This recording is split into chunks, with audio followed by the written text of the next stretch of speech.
Imagine a map so powerful it shaped an entire continent for centuries. A map not drawn by Africans, but by outsiders who saw the land as empty, waiting to be divided. This is the story of how Africa was mapped, measured, and carved up by foreign hands. Long before Europeans arrived, African kingdoms and traders knew their land intimately. But the maps that survived were often drawn by others.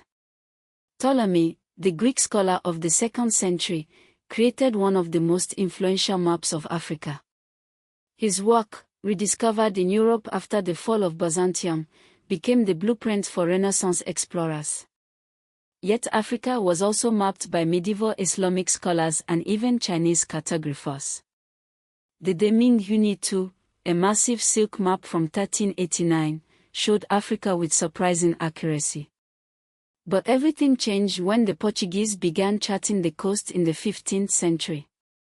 Their maps were not just tools for navigation but blueprints for conquest.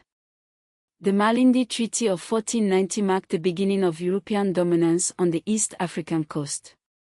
By the 18th century, maps focused on rivers as corridors for slave trading and resource extraction.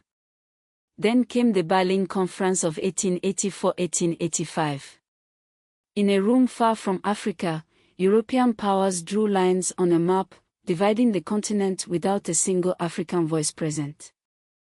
These borders ignored kingdoms, languages, and cultures, creating nations that would struggle with these divisions for generations.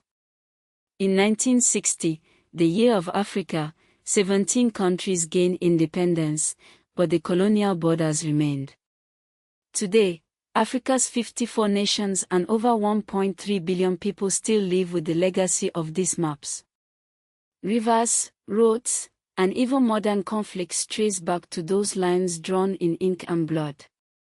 This is not just history. It's the story of how a continent was reshaped by the stroke of a pen.